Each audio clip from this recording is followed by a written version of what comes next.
didn't expect much from my first night at Sunrise Meadows Retirement Community. Just a quiet shift, a few elderly residents to check on, and maybe, if I was lucky, a couple of hours to catch up on my book. I'd worked night shifts before, but never in a place like this. There was something different about retirement homes at night. Something too quiet, like a heavy silence that settled in the halls once the lights dimmed. I arrived at 10 p.m. sharp, my breath fogging in the cool Ohio air as I stepped through the automatic doors. The lobby was warm, lined with pastel-colored walls and artificial plants that did a poor job of making the place feel alive. The receptionist, Margaret, an older woman with sharp eyes and a no-nonsense demeanor, barely looked up from her crossword puzzle as she pushed a clipboard toward me. "Daniel Reed?" she asked. "That's me." She nodded, handing over a set of keys and a walkie-talkie. "You're on rounds tonight. Every hour, check on the residents, especially room 213, Clara Thompson." I glanced at the name on my sheet. Something wrong with her? Margaret hesitated before shaking her head. "Just keep an eye on her. She gets confused at night, sees things that aren't there." The way she said it sent a small ripple of unease through me, but I shrugged it off. Old people got confused sometimes. It wasn't unusual. By 11 p.m., most of the residents were asleep. The halls were empty except for the hum of fluorescent lights, casting long shadows on the linoleum floor. I walked past silent rooms, pausing now and then to listen at the doors. When I reached room 213, Clara's door was slightly ajar, just enough to see inside. She was sitting in bed, facing the window. Her frail frame barely made a dent in the blankets, white hair neatly brushed over thin shoulders. I knocked softly. "Mrs. Thompson, everything all right?" She didn't turn, just kept staring at the window, her breath fogging the glass. I stepped closer. "Do you need anything? Water? An extra blanket?" Slowly, she turned her head just enough for me to see her face. Her expression was distant, eyes glassy like she was looking through me. Then, in a voice barely above a whisper, she said, "He's out there. My son." A small chill ran down my spine. I glanced at the window. Outside, the courtyard stretched into the darkness, the trees swaying slightly in the wind. But there was no one there. I forced a smile. "Mrs. Thompson, your son? I know he's dead, but he's still out there. He watches me every night." I didn't know what to say to that. I looked out the window again, just to be sure, but all I saw was the faint outline of the trees under the security lights. "Maybe it's just a shadow," I said gently. She turned back to the glass, her reflection blending with the darkness outside. "Maybe," but she didn't sound convinced. I stayed with her for a few more minutes, chatting about small things, her favorite books, the weather, until she seemed calmer. When I left, she was still awake, still staring at the window. By my second shift, I had almost forgotten about Clara's strange words. But when I passed room 213 around 1 a.m., I heard her voice, and another one. Low, muffled, not hers. I stopped, pressing my ear against the door. "Who are you talking to, Mrs. Thompson?" Silence. I pushed the door open. She was sitting up in bed, staring at the far corner of the room. "He came inside," she whispered. "He's here now." The air in the room felt heavier, like something unseen was pressing down on my chest. My eyes flicked to the corner, nothing but shadows. "There's no one here," I said carefully. Her grip tightened on the blanket. "Why can't you see him? He's right there." I stepped closer, heart pounding. Nothing, but my skin prickled, like someone was watching me. "Let's get you back to sleep," I said, forcing my voice to stay even. I didn't want to argue with her. "Would you like me to leave a light on?" She nodded slightly, but her eyes never left the corner. I turned on the bedside lamp, hoping the warm glow would ease whatever fear had settled in her mind. But as I left, I couldn't shake the feeling that I wasn't the only one in that room. By now, I was dreading my shift. But what happened that night made me quit. At 2 a.m., I did my rounds. When I reached Clara's room, her window was wide open, and there were footprints, small, muddy footprints, leading from the window to her bed. Clara was sitting up, trembling. "He's getting closer," she whispered. I rushed to the window, my breath coming in short gasps. The courtyard below was empty. The ground was soft from last night's rain, but there were no footprints outside, only inside. I turned back to Clara. Her face was pale, eyes sunken with exhaustion. "Did you open the window?" I asked. She shook her head. I grabbed the walkie-talkie, my hands shaking. "Margaret, I need you in room 213. Now," the radio crackled. "What's wrong?" "Just get here." Within minutes, Margaret arrived. She took one look at the room, at the footprints, at Clara's shaking hands, and her face went pale. She pulled me aside. "This happened before, different resident, same room." I stared at her. "What the hell is going on here?" She swallowed hard. "That's why I told you to keep an eye on her. Whatever it is, it wants them." That was all I needed to hear. I handed Margaret my keys. I quit. I didn't wait for a response. I grabbed my bag and walked out into the cold night air, not stopping until I was inside my car with the doors locked. I don't know what was in that room, what left those footprints, what Clara saw watching her from the window. But I know one thing for sure, it was real. After that night at Sunrise Meadows, I told myself I'd never work a night shift again. Something about the silence of empty hallways, the shadows that seemed to move on their own, and the overwhelming sense of being watched stayed with me long after I walked out of that building. But bills don't care about trauma, and when an opening came up for a night cleaner at Crosstech Corporate Tower in downtown Chicago, I convinced myself it was different. Office buildings weren't haunted. They were modern, well-lit, filled with security cameras and alarm systems. There were no lonely old souls whispering to the dark, just empty desks and vacuumed carpets. Or so I thought. My first night started at 10 p.m. sharp. The tower loomed over me as I stood at the entrance, wiping my clammy palms against my uniform pants. 30 stories of glass and steel, brightly lit despite the late hour. The security guard at the front desk, an older guy named Joe, handed me a badge and a walkie-talkie. "Sorry, I didn't know what—" "Welcome to Crosstech," he said with a grin. "You're on the 14th floor tonight. Just stick to the schedule, stay out of the executive offices, and if you see Hank, just ignore him." I blinked. "Hank?" "The janitor. He's harmless, just keeps to himself." The elevator ride up to the 14th floor felt like ascending into a different world. The chrome walls reflected my nervous face back at me, and with every passing floor, the pressure in my chest tightened. When the doors slid open, I stepped into a hushed sea of cubicles, the overhead lights buzzing softly. Vacuuming desks and emptying trash cans was boring, but I was grateful for the routine. I moved methodically through the cubicles, my footsteps muffled by the carpet. Halfway through my shift, I felt it, that unmistakable sensation of being watched. I turned around quickly, heart racing. Nothing. The rows of empty desks stared back at me. I shook it off and continued working, but the feeling didn't go away. An hour later, as I was wiping down the break room counter, I heard footsteps behind me. I turned again. A man stood in the doorway, leaning on a mop. "Hank?" I asked. He smiled, but it didn't reach his eyes. "First night?" "Yeah, Sandra." He didn't say anything else, just stared. His eyes didn't blink often enough, and when they did, it was slow and deliberate, like he was memorizing my face. "Well, nice to meet you," I said, forcing a smile. He tilted his head slightly and turned away without a word. I tried to laugh it off. Eccentric co-workers were nothing new, especially on the night shift. But something about the way he looked at me gnawed at the edges of my mind. Around 2 a.m., I took the trash bags to the service stairwell. The door creaked as I opened it, the stairwell lit by flickering fluorescent lights.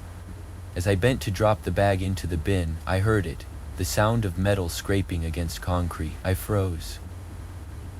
The sound came from below. Footsteps, slow and steady, climbing the stairs. My heart raced as I peered down the staircase. A shadow shifted just beyond the landing. I stepped back into the hallway, closing the door softly. The walkie-talkie crackled. "Sandra?" I jumped. "Yes?" The voice on the other end was low. "Why'd you go in the stairwell?" I stared at the walkie-talkie. I hadn't told anyone I was in the stairwell. "Who is this?" Static crackled, then Hank. I turned and sprinted down the hall toward the elevator. The carpet swallowed the sound of my footsteps, but I could hear the metallic scrape from the stairwell growing louder. The elevator was too far away. I veered into a side corridor and ducked into an empty office, crouching behind a desk. My breathing was loud, ragged. I forced myself to cover my mouth with both hands. The hallway outside creaked. The doorknob rattled once, then silence. I stared through the gap beneath the door. 2 feet in scuffed work boots stood there, motionless. The boots turned toward the door, the toes pointing directly at me. A long moment passed. Then the metallic scraping started again, and the boots moved away. I waited several minutes before creeping to the door and peeking out. The hallway was empty. The elevator was my only option. I sprinted toward it, pressing the button repeatedly. The doors opened with a soft chime. I rushed inside and hit the button for the lobby. As the elevator descended, my chest heaved with relief. I was almost out, almost safe. The elevator slowed at the 3rd floor. My heart stopped. The doors opened halfway. A figure stood there, illuminated by the dim emergency lights of the floor. Hank! He was holding a wrench in one hand, its surface slick with something dark. He smiled and stepped forward. I slammed my hand against the closed door button. The doors shuddered and whined as they met. For a breathless moment they paused, resisting. Then, mercifully, they slid shut. The elevator dropped to the lobby. I staggered out, gasping. Joe was gone. The front desk was empty, his chair knocked over. I sprinted toward the exit, but the glass doors were locked. The security keypad beside them blinked an angry red light. The walkie-talkie crackled again. Sandra, you should have stayed upstairs. I turned to see Hank stepping into the lobby from the stairwell. The wrench dragged along the floor beside him. My eyes darted around the room, the janitor's closet. It was close. I dashed toward it and slammed the door shut behind me, locking it. My back pressed against the door as I tried to steady my breathing. The wrench scraped outside. Sandra? His voice came through the door. Why are you hiding? I didn't respond. I scanned the small closet and found the air duct near the floor. I crouched and began unscrewing the cover as quietly as I could. The door rattled. The lock twisted against the metal frame. The duct cover came free. I wriggled inside, dragging it back into place just as the door burst open. From my vantage point, I saw his boots pause in the doorway. He stood there for what felt like hours before stepping away. I stayed hidden until sunrise. When I finally crawled out, the lobby was empty. The front doors were open. Joe's body was found later that day in the basement. His throat had been crushed. The police caught Hank a week later. He'd been squatting in the building for months, tapping into the security system, watching the cleaners, the employees, learning their patterns. The wrench had Joe's blood on it. I quit the next morning.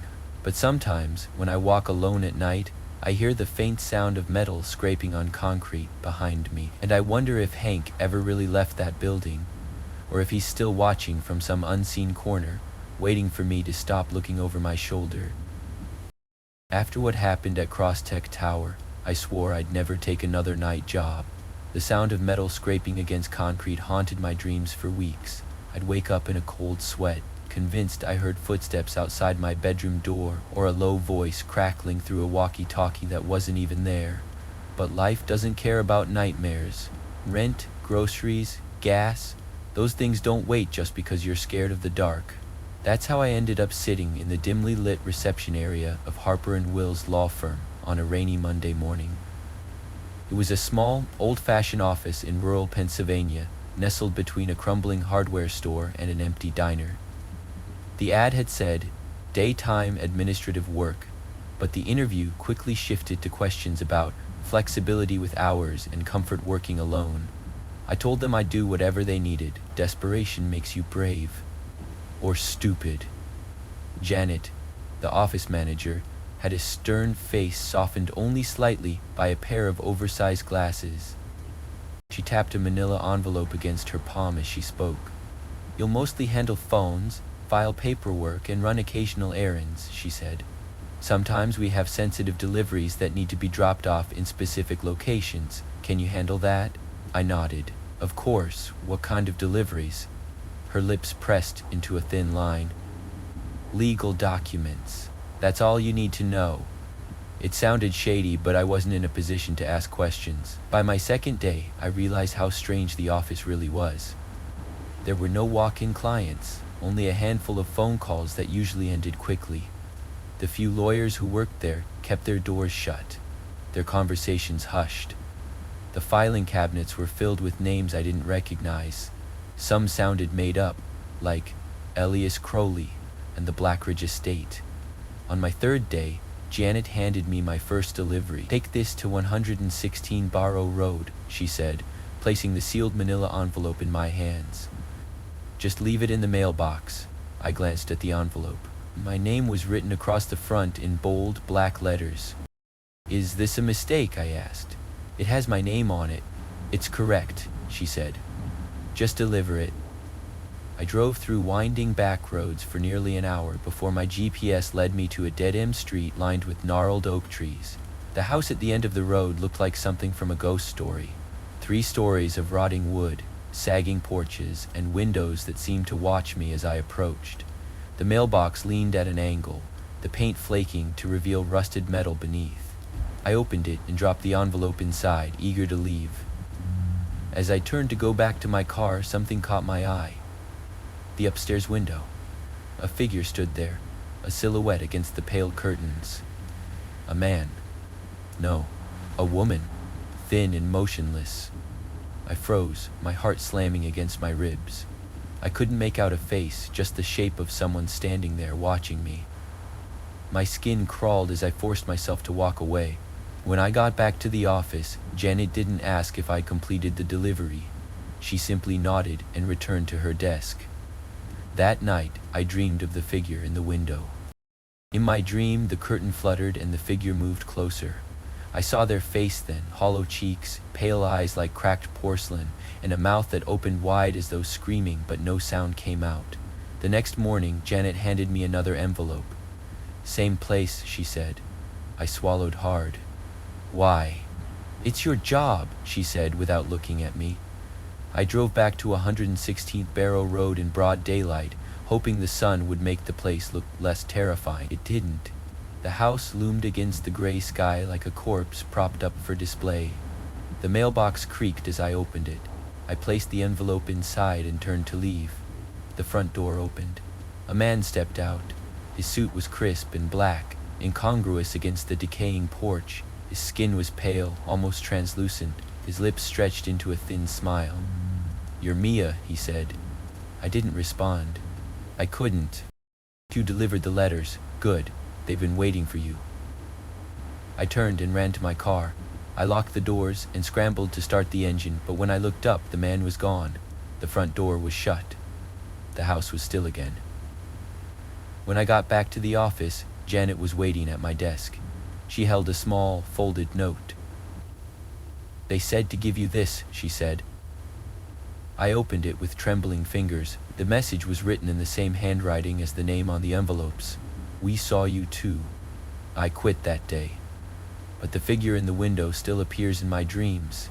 And sometimes, when I walk past darkened buildings at night, I see a pale face reflected in the glass, watching me." After quitting the law office, I tried to convince myself it was just a weird coincidence. The figure in the window, the man on the porch, the note, they were all tricks of my overworked mind. But the feeling of being watched didn't go away. It followed me through crowded grocery store aisles, crept in while I was washing dishes, and loomed behind me whenever I walked past darkened windows. I told myself I was just being paranoid. I needed a distraction, something normal, something easy.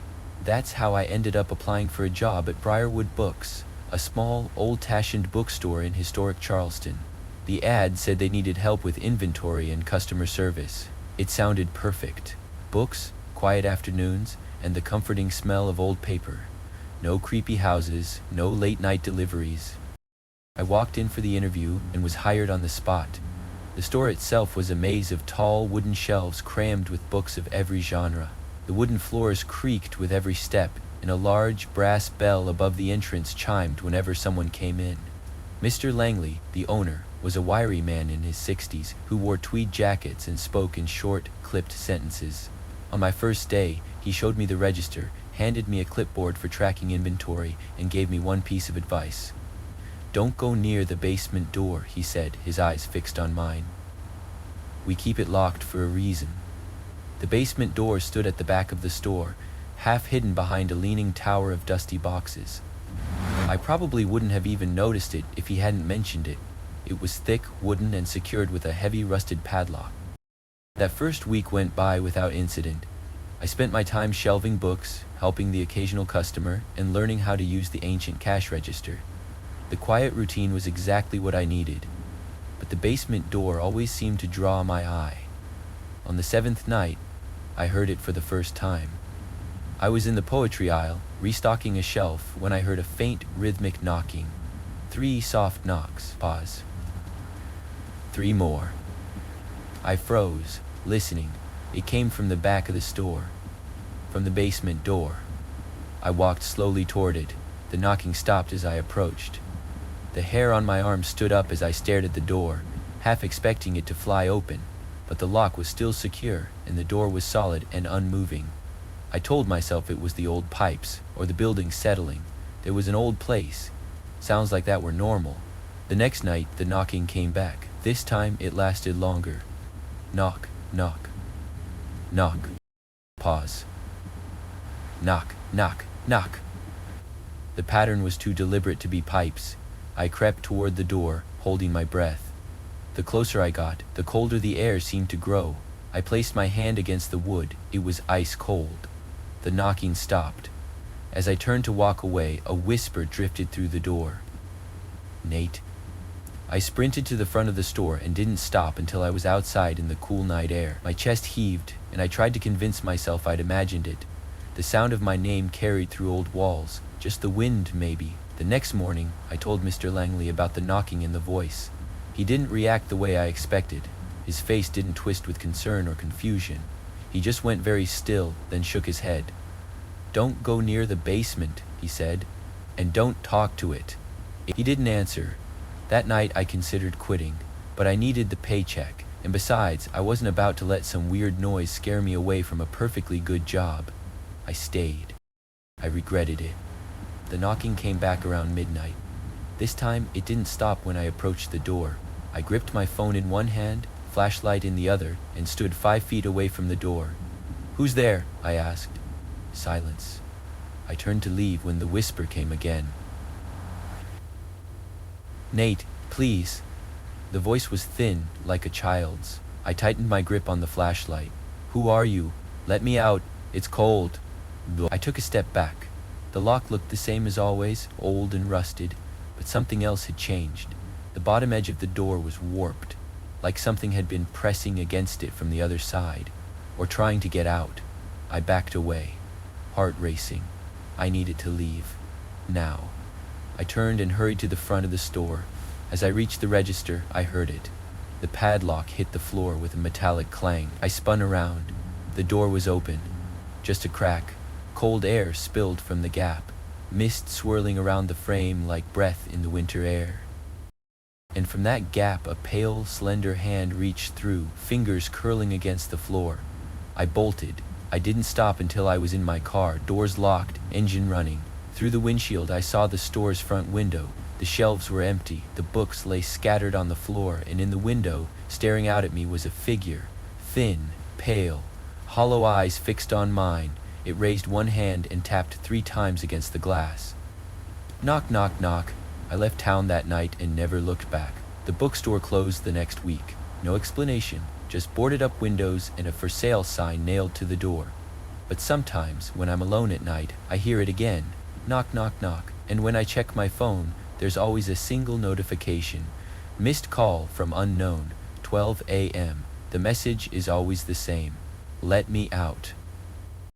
After the incident at Briarwood Books, I moved back home to Colorado. I needed distance from Charleston, from that voice whispering through the basement door, and the relentless knocking that still echoed in my head. My parents didn't ask many questions when I showed up with everything I owned stuffed into the trunk of my car. They just hugged me, let me stay in the spare room, and gave me time to breathe. But breathing didn't pay the bills. After 2 months of unsuccessful job hunting, I stumbled across a listing for a night receptionist position at the Whispering Pines Motel. It was on the outskirts of town, tucked away off a lonely highway stretch. The job seemed straightforward. Answer phones, log late check-ins, and keep an eye on the security cameras. It was temporary, just until I found something better, or at least that's what I told myself. The motel wasn't much to look at. 2 floors, faded green paint, and a flickering neon sign that hummed with an uneven buzz. The manager, Greg, was a burly man with deep lines etched into his face. He hired me on the spot. "Night shifts are quiet," he said, handing me a set of keys. "Most guests check in by 8. Just make sure you monitor the cameras and answer the phones. If anything feels off, just stay at the desk." It seemed like odd advice, but I nodded, pretending it didn't unnerve me. My first shift started on a rainy Wednesday night. The motel lobby smelled of stale coffee and lemon cleaner. Behind the front desk, the security monitors displayed grainy, black and white feeds of the parking lot, hallways, and stairwells. Most rooms were dark, except for the occasional flicker of a television through half-closed curtains. By midnight, the phone rang for the first time. "Front desk, this is Olivia." Silence, then the faint sound of breathing. "Hello?" The breathing continued, slow and heavy. I felt a prickle run down my spine. "You need assistance, please say something." A whisper crackled through the line. "Room 306. The call disconnected. I checked the monitor that covered the 3rd-floor hallway. Room 306 was near the stairwell. The door closed, curtains drawn. I flipped through the logbook. The room was listed as vacant. I grabbed the phone and called Greg. "Room 306 just called," I said as soon as he answered. "That's impossible," he said, voice groggy. "No one's in that room." Well, someone just breathed into the phone and said room 306. Greg was silent for a moment. "Stay at the desk. I'll be there in 20 minutes. I hung up and turned my eyes back to the monitor. The hallway remained empty, but something about the door to 306 bothered me. The handle seemed slightly askew, like it had been turned recently. The phone rang again. I answered with a trembling hand. "Room 306, the voice whispered. I slammed the phone down and stared at the monitor. The door was now open a crack. I counted the seconds until Greg arrived. 19 minutes later, headlights splashed across the parking lot. Greg stepped into the lobby, his face pale. "What exactly did you hear?" he asked. "Breathing, a whisper saying, 'Room 306, and now the door's open." Greg cursed under his breath and grabbed a flashlight. "Stay here." I watched the monitors as he ascended the stairs. The feed from the 3rd floor showed him walking toward the door. He paused outside it, one hand on the flashlight, the other on the handle. Then he stepped inside. The door slammed shut behind him. "Greg?" I yelled into the walkie-talkie. No response. The camera feed for room 306 hallway crackled with static. I cycled through the other views. When I reached the stairwell feed, my stomach dropped. Someone was coming down the stairs. Slowly, step by step, a figure appeared in the lobby camera feed. It wasn't Greg. The person was tall, thin, and moved with a jerky, unnatural gait. Their hair hung in wet clumps around a face that was unnaturally pale and stretched into a grotesque grin. The figure stopped at the front desk, just inches from the camera lens. They tilted their head and their lips moved, though no sound came through the speakers. They raised one finger and pointed at me through the monitor. Then they stepped back, turned, and walked toward the front door. I ducked below the desk, heart hammering against my ribs. My breathing was ragged, each inhale catching in my throat. The door's bell chimed softly. Footsteps crossed the lobby. I clutched my phone and dialed 911.9. The operator answered, but before I could speak, the line crackled with static. The voice that came through wasn't hers. "Room 306. I dropped the phone. The footsteps stopped directly behind the desk. I squeezed my eyes shut, willing myself to disappear. The smell of damp earth filled my nostrils, and the air grew cold. A low whisper brushed against my ear. "Don't run." I scrambled to my feet, knocking over the chair, and bolted toward the maintenance exit. My fingers fumbled with the lock, but it finally gave way. I burst into the night, rain slashing at my face as I sprinted across the parking lot. My car was parked at the far end, keys clenched in my hand. I reached the car, yanked the door open, and threw myself inside. The headlights illuminated the motel. The lobby window was empty. I gripped the steering wheel with shaking hands. My breath fogged the windshield as I tried to steady myself. A shadow shifted in the rearview mirror. The figure sat in my back seat, their face obscured by dripping hair. The last thing I remember was the sound of wet breath against my ear. The next morning, I woke up in the hospital. A trucker had found me unconscious in my car on the side of the highway, 20 miles from the motel. The police said the Whispering Pines motel burned down during the night. The fire department found no trace of Greg. The guest register was empty. There was no record of room 306. And yet every night since, my phone rings at exactly midnight. When I answer, I hear breathing, and then a voice whispers, "Room 306. After the fire at the Whispering Pines motel, I tried to move on. I told myself it was over, that whatever haunted room 36 had burned with the building. But every night, the phone still rang at midnight. I stopped answering after the third time. The whispering voice, the heavy breathing, it was too much. I changed my number. It didn't help. I moved to a new apartment. The calls followed me there. So when a friend mentioned an opening for a night security job at St. Jude Memorial Hospital in New York, I packed my bags and left Colorado without looking back. I figured a big hospital, bustling with doctors and nurses, would feel safer, less lonely, less haunted. I was wrong. St. Jude Memorial was an older building, its exterior gray with decades of accumulated grime. My supervisor, Carl, was a gruff, no-nonsense guy who wore the same faded baseball cap every day. On my first night, he handed me a flashlight and a radio and gave me a quick tour of the building. "Routine simple," Carl said as we walked through the dimly lit hallways. "At each floor, make sure nobody's sneaking around where they shouldn't be. If you see anything weird, call it in."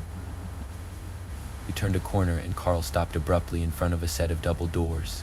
The sign above them read, "Pediatric Wing, closed." "Don't go in there," he said, his voice lower than before. "Why not?" I asked. "It's been sealed off for years. Wiring issues, structural problems, that kind of thing." I nodded, but the tension in his face told me there was more to the story. Carl turned and continued the tour. I followed, but I couldn't shake the feeling that the closed-off wing was watching us as we walked away. By 11 p.m., I was alone at my post in the security office, sipping bad coffee and watching the monitor feeds. The screens showed empty hallways, silent stairwells, and the occasional nurse or doctor passing through. The feed for the pediatric wing displayed a frozen image, static lines cutting across the black, and still and quiet. Around midnight, the screen flickered. The static cleared. A child stood at the end of the hallway. I leaned closer, heart racing. The figure was small and thin, dressed in what looked like a hospital gown. They stood perfectly still, facing the camera, though the angle made their face hard to see. I grabbed the radio. "Carl, this is Mark. I just saw someone in the pediatric wing." The radio crackled. "Impossible. That area's locked up tight," I said. "Well, someone's in there," Carl sighed. "Stay put. I'm on my way." I kept my eyes on the screen. The child hadn't moved, but now their head tilted slightly to one side, like they knew I was watching. My skin crawled. The screen flickered again. The child was gone. The radio buzzed. "I'm outside the wing," Carl said. "Door's still locked. No sign of anyone here." I cycled through the other cameras. The child didn't appear on any of them. "Okay," I said, forcing my voice to stay calm. "Maybe it was a glitch." Carl grunted. "Happens sometimes. Old system. Keep an eye on it." I tried to dismiss what I'd seen. The night passed without further incident. The next evening, the child was back. This time, they were closer to the camera. Their head was still tilted, their eyes staring directly into the lens. My stomach turned when I realized their pupils were milky white. "Come play with us, Mark," a voice whispered over the speakers. I jumped back from the monitor. The audio was muted. It shouldn't have transmitted any sound. My radio crackled to life. "Mark?" Carl's voice came through, sharp and urgent. "Get out of the building, now, the kid. It's not. Just leave." I didn't need to be told twice. I grabbed my keys and ran for the exit. My footsteps echoed through the hallways as I passed the nurse's station and headed toward the main lobby. As I rounded a corner, I skidded to a stop. The child stood in the hallway ahead of me. They were closer now, pale skin, hollow eyes. Their head tilted further to the side, almost unnaturally so. Their mouth stretched into a smile. "Come play with us, Mark," they whispered. I turned and ran. The air grew colder with every step. I reached the stairwell door, shoved it open, and bolted down the steps. The child's footsteps echoed behind me. Light, quick, relentless. The basement door came into view. I slammed through it and locked it behind me. The fluorescent lights flickered overhead, casting jittery shadows across the concrete floor. The whisper came again. "Come play with us." I spun around. The child stood across the room, though I hadn't heard the door open. Behind them, the far wall was covered in children's drawings. Crayon-sketched stick figures, holding hands beneath a sun that dripped black wax. In the center of the wall, written in red crayon, was my name. I backed away until my shoulders hit the cold wall. My breath came in shallow gasps. The child took a step forward. "You left the others," they said, voice distorted and wrong.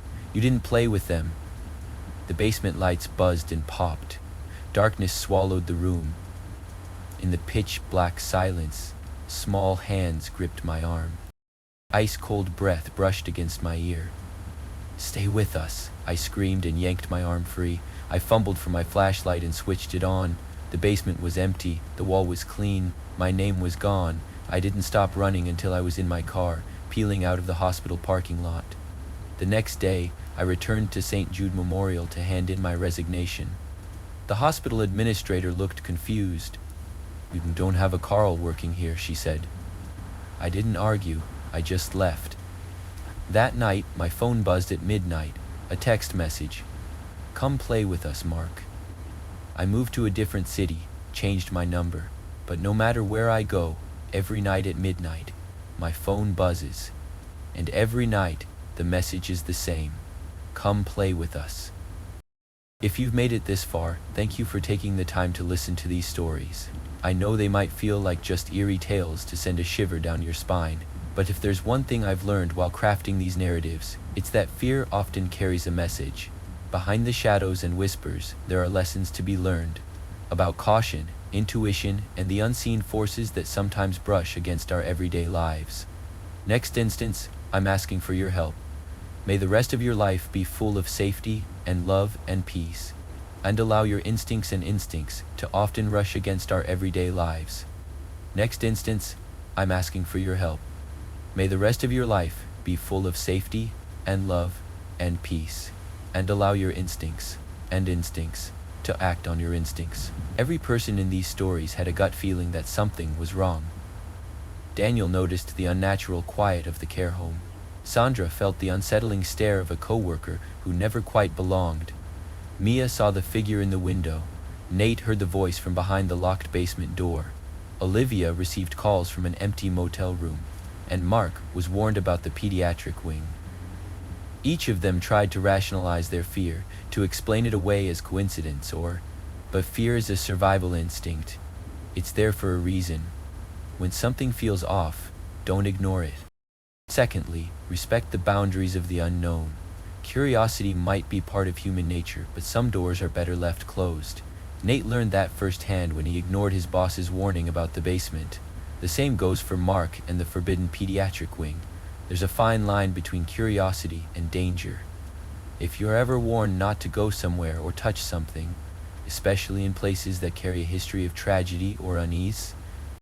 Another crucial lesson is that not all threats are supernatural. Sandra's terrifying encounter in the office tower wasn't with a ghost, but with a very real person whose intentions were far more sinister. Evil can wear many faces, sometimes appearing as the familiar janitor or a seemingly ordinary colleague. Stay alert. Be aware of your surroundings.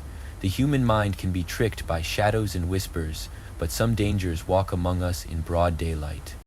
To those of you who work night shifts, in hospitals, care homes, offices, motels, or stores, I want to acknowledge your strength.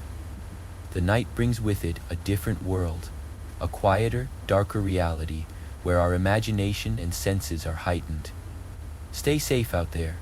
Don't hesitate to double-check a locked door, investigate a noise only if it's safe, and, if your gut tells you something isn't right, trust it. Finally, thank you for being part of this journey with us. Here at Enigma of the Unknown, we create these stories not just to scare you, but to connect with you, to share the universal feeling of unease that lives in the corners of our minds. If you enjoyed these tales, don't forget to like, comment, and subscribe. Share your own eerie experiences in the comments. We'd love to hear them. Stay safe, stay alert, and remember, sometimes the scariest things are the ones that seem the most ordinary. Because when you hear a whisper in the dark, the question isn't whether it's real or imagined. The question is, what does it want? Thanks for listening, and until next time, sweet dreams.